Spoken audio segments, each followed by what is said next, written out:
everyone, welcome to something a bit different for this week. This is just some tips and tricks for the Indy 500 fixed setup race coming up this weekend. Just to go over and highlight a few little things which you might need going forward for this event.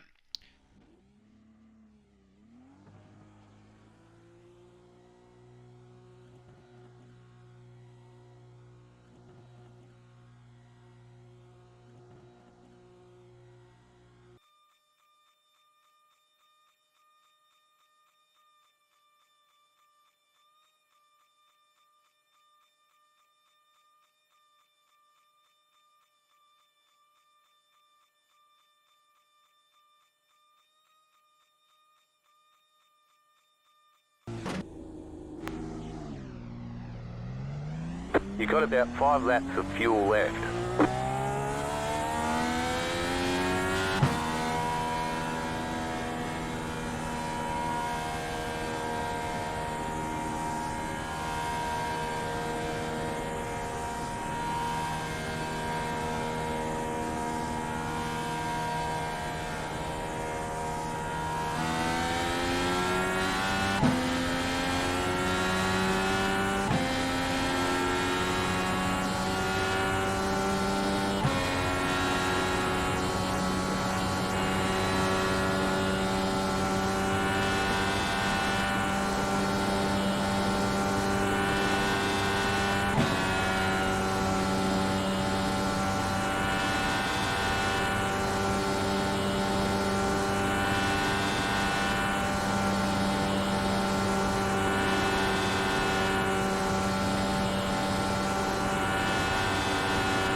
You have about 2 laps of fuel left.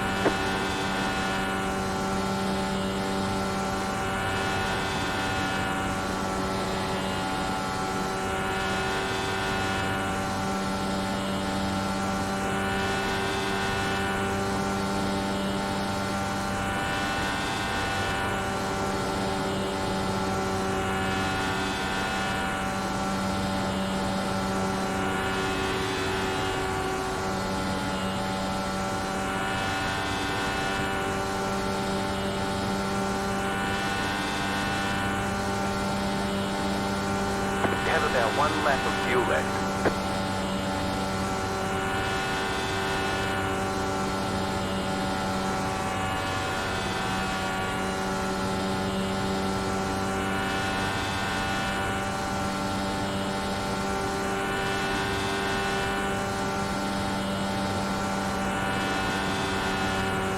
Don't forget to pit for more fuel.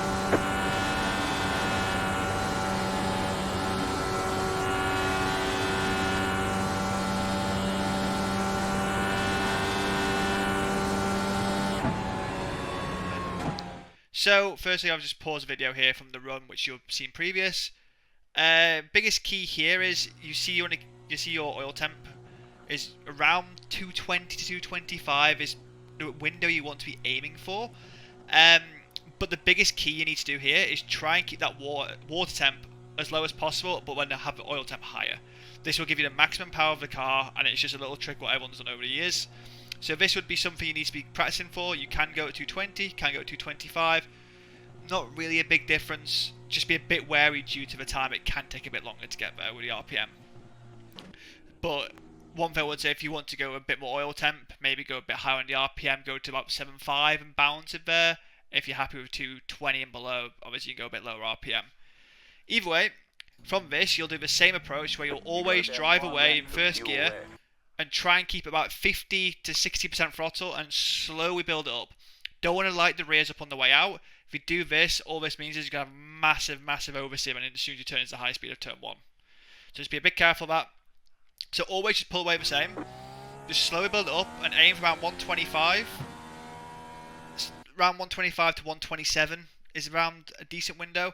You can go a bit faster. Obviously the problem is the more you do this, the harder, like the faster you're going to heat the tyres up, meaning the drop off will be more significant at the end of the run. So just keep this in mind when you're doing this. So between 125, 127. On this one I just keep it at 125 and just bounce it all around the corner. Obviously just be a bit wary, don't jump on the throttle. From here, so there's a few ways you can do this. You can actually start accelerating at this point now and go, no problem at all. Or you can wait till where this, like, see the pit lane line here, like, goes straight at this point. Around this area is where 95% of the people this week will start accelerating. But till then, just keep it at 125, slowly roll it away, then build it up as you see here. Outlap wise from now to the start finish line, just make sure, you see I've got it here, obviously in the actual video of the full quality you'll see it. Make sure you have your front ARB to 1 and the weight jacker set to 0. Just always make sure when you launch into the session you have to change the front ARB every time you do a qualifying run, so just be a bit careful of that before you do your run. This is obviously just to give you the most front end possible into turn 1, which is helpful for lap 1, but this will go up on lap 2 as I'll explain. And from here, just build it up. Just nice and smooth. Don't jump up to 6 straight away. It's quite easy to jump up to 6 like now when you see the red. So just don't do that. Keep it in 5th. Tip it in. Over all the way out, and as soon as you get the car over like this little crest on the exit of 4, then pull 6th. Gives you a nice little run to the line. Just make sure you're nice and tight against the wall. So lap 1. You'll see we actually keep the 1 ARB on the front, 4 on the rear, because obviously the rear is disconnected, so don't worry about the rear at all this week. And the weight jacket is on 0. You're going to keep the weight jacket on 0 for pretty much the whole lap until the final corner. With this, gives you a nice balance all the way through the first lap. So you just be nice and smooth. Very, very crucial not to crank in the steering. So already, you see now, I've moved my priorities now on my wheel down to the weight jacker just in case I need to change it.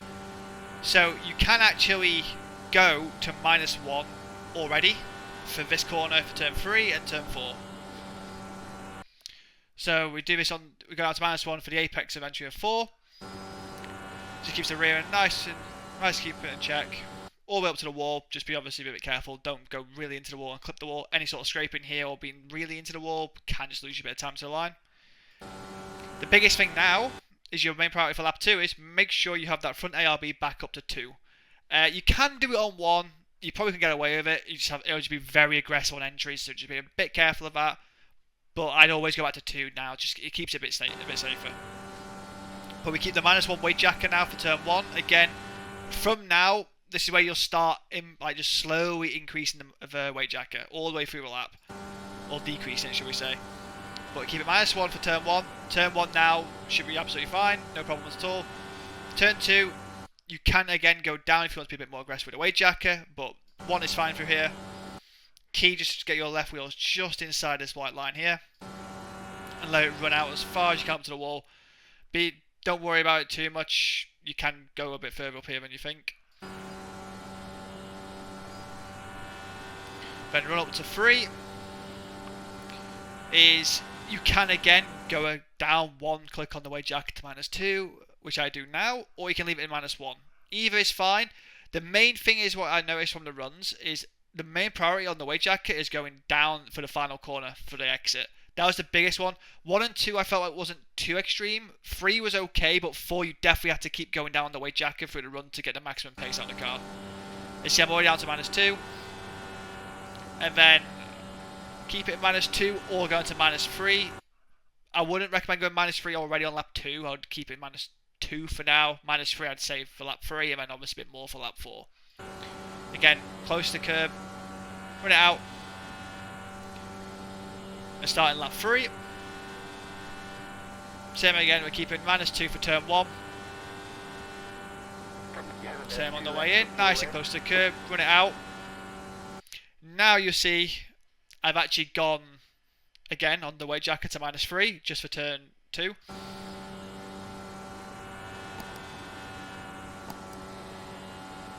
Run it all the way up to the wall, be nice and close. At this point you can go up to like -4 on the weight jacket, -5. It kind of is driver dependent. Again, down another click to -4 on the way into turn 3.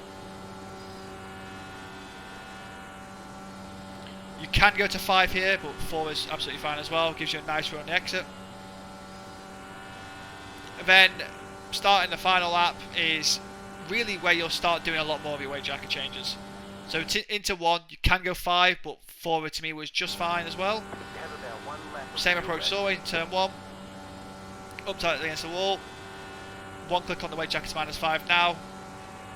You'll notice as well you have to be a little bit early on the turn into T2 through the run, so just be a bit careful of that.